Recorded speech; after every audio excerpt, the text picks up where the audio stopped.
I was thinking about Pentecost Sunday a week or two ago, and it occurred to me that I don't think we should call it Pentecost Sunday anymore. I think we should call it Hold On to Your Hat Sunday.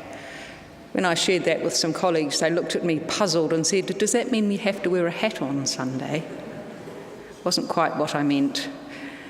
Because this Sunday, I thought, we proclaim that the Spirit of the living God is let loose in the world. So watch out. Who knows what's going to happen? Who knows what we might be filled with power to enact in the world? Hold on to your hat. Pentecost, we know, is sometimes described as the birthday of the church, the outpouring of the Holy Spirit upon the gathered early Jewish Jesus followers. I understand how such an idea has come about, even as it could presume that the Holy Spirit that breathes creation into life has somehow kept back a little bit of its breath until this special bunch of human beings came along.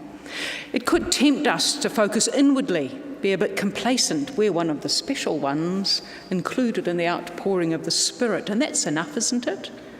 As if the outpouring is for the benefit of the church. Its purpose is to perpetuate the church. But what we hear is that the followers of Jesus, faithful Jews gathered in Jerusalem for a Jewish festival, experience a Spirit descending on them, and tongues as of fire divide and rest on the head of each of them, strong winds, and speaking each in languages known to all who gather, all who become present. This isn't a secret for a special sect. The Spirit of the living God is comprehensibly familiar, able to be heard and understood no matter who you are or where you are from or what language you speak. As if those who have gathered in this one place from far-flung places to which they'll return are made able to speak of this, what they experience in their first language, in words and sign and symbol of the culture and knowing from which they come. As if the purpose of the Spirit coming is not to dwell and stay in that place, rejoicing at that experience, rejoicing at that special chosen miracle of the moment, but in order to propel them from that place, to take and to act that which is revealed to them, for each to become a Spirit-indwelt person wherever they are, whatever they do, whoever they happen to be.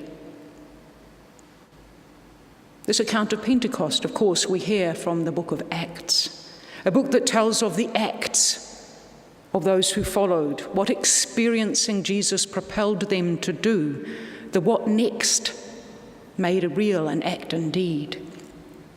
Something appeared to those who witnessed to the event that seemed like tongues of fire that separated and came to rest on the head of each one of those who came to be leaders of this Jesus Way movement. Tongues of fire, but fire that does not consume. Image struck me. I think I've heard that somewhere else in our faith tradition. One of those stories from way back, a young man called Moses and an encounter in a wild and deserted place. Just recently I attended a 2-day workshop on building power in community. It was led by Sister Mary Beth Larkin, a member of the Roman Catholic Sisters of Social Service in LA. The topic of leadership was raised. We were each asked to note qualities of leadership we appreciated and admired, and we then shared them, and Mary Beth wrote them up. We were then asked whether there were any qualities that were missing. A slightly puzzled silence followed. Sister Mary Beth then wrote these 3 words on the board: ego, anger, and humour. 3 qualities of leadership she saw that were missing.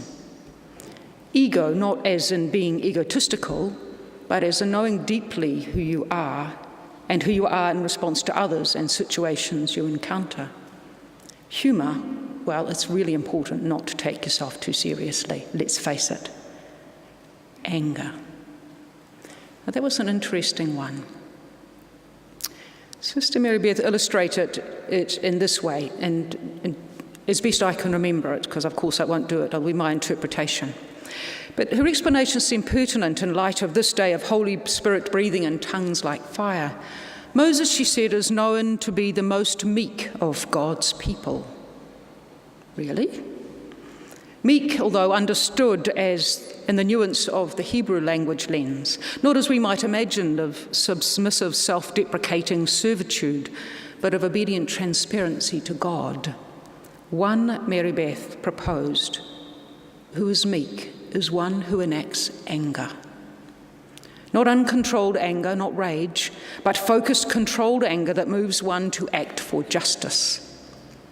Now, not everybody gathered was Christian, so Mary Beth did a quick sketch of the story of Moses, and I'm not going to presume you all know it off by heart, so I'm going to do a little rendition of what she did. We know that Moses is a Hebrew. He's adopted and raised as an Egyptian prince under the protection of Pharaoh's daughter. As a young man, one day he witnesses a fellow Hebrew countryman being beaten by an Egyptian overlord, and he is enraged. Wise enough to check if anybody's looking first. Out of rage, he murders the Egyptian and he buries him in the sand. Unfortunately, he was seen. Another Hebrew saw him, and he rats on Moses. So what does Moses do? He takes off. He flees and runs from the consequences of act of rage against injustice. And then he happens upon a prince of Midian, Jethro, and he comes to marry his daughter. And he settles into a quiet life for 40 years or so. Then one day, while wandering in the wilderness, keeping his father-in-law's flocks, he is confronted by this bush. It is alight, it is burning, but is not consumed. Moses knows this is godly presence. Sister Mary Beth proposes that this flame that burns without consuming is the very anger of God that is burning against injustice. The anger against injustice that Moses knew, for it had incited his younger self to rage and to murder. But this anger of God he meets burns, but does not consume the one who enacts it. Unlike rage, that powerful anger, this one impels Moses to act with focus and clear-headed intent to work for justice for his people that transforms them. I'm going to ask you a question. How many of you have experienced that kind of anger that flares in your belly when you witness injustice? How many of you feel enraged and sometimes perhaps have enacted that rage? Belly anger when you see injustice, when someone is diminished, to situations or scenarios that destroy people, that relationships, creation, life itself. Belly anger that people and families in this country are going hungry no matter how hard they work because the food is not being shared fairly. Belly anger that our planet is in peril of being destroyed because of the rapacious greed of fossil fuel cartels. We who would protest against an atomic bomb every day, do we know that 400 of them, the equivalent energy, is being exposed and exploded into our world every day through the use of fossil fuels? Belly anger that the decisions of self-interest made by the current leadership of the US is undoing decades of relational trust, teetering Europe and the Middle East on the brink of critical conflict. And that's just the big ones. Belly anger at the small injustices you witness each and every day that want you to do something. And it does enrage us, that, and it can cause us to act impulsively. But rage is consuming and it is short-lived. It flares and it saps us. And it can leave us wondering if we have reacted at what we've done, perhaps frightened at our own capacity for harm, questioning whether we are any different from those things against which we rail. Maybe afraid that we are complicit, for we know we participate, and so we are perpetuating those things that cause injustice. And sometimes it's just too hard. It's too overwhelming. Helpless to know what to do and hopeless as to whether it will make any jolly difference at all, it can be easier to flee. to evade the discomfort of such possibility and decide to just get on, to live a good, a regular, perhaps unremarkable, but a life as expected. Caught in this disjunction, we discover that we too are victims oppressed by the unjust system against which we would complain.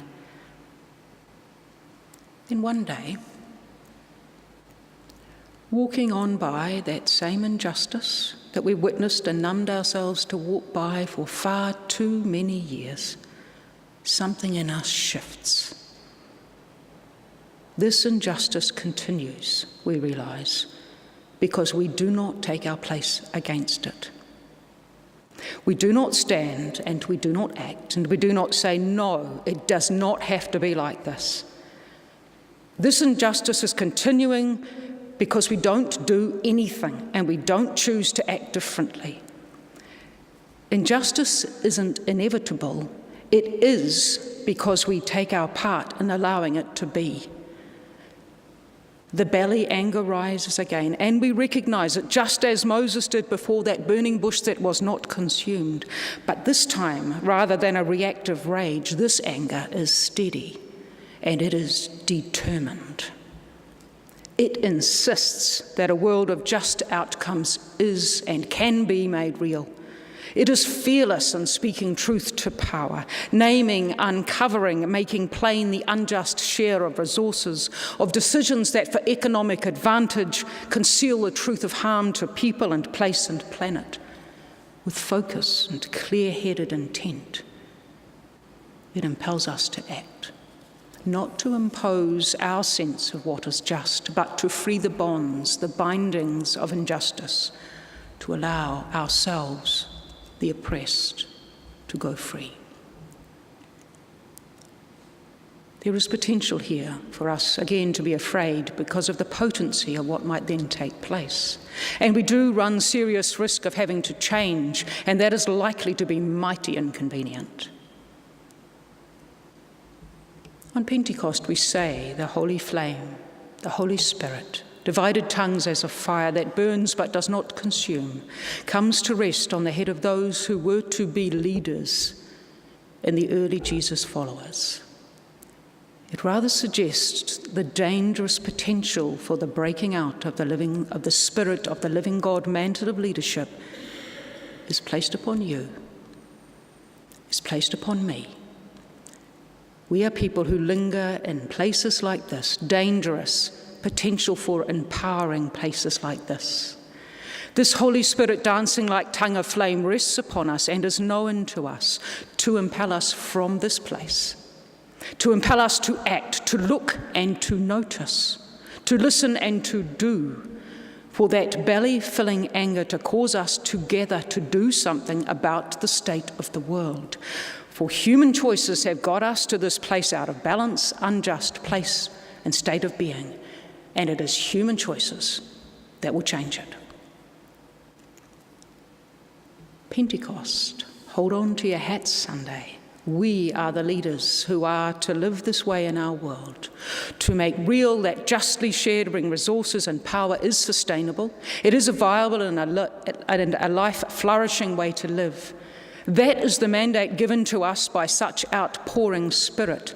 Look around you. Look who is with you in this. Look who you can join yourself to. Go from this place, step into your vocation and act. For through who else is God's justice going to be made real? And in case you thought it was safe to come to church, I want to leave you with Annie Dillard's words of warning to those of us who gather together and dare to invoke the living God. She writes this: does anyone have the foggiest idea what sort of power we are so blithely invoking? Or, as I suspect, does no one really believe a word of it? The churches are children playing on the floor with their chemistry sets, mixing up a batch of TNT to kill a Sunday morning. It is madness to wear ladies' straw hats and velvet hats to church. We should all be wearing crash helmets. Ushers should issue life preservers and signal flares. They should lash us to our pews. For the sleeping God may wake someday and take offence, or the waking God may draw us to where we can never return.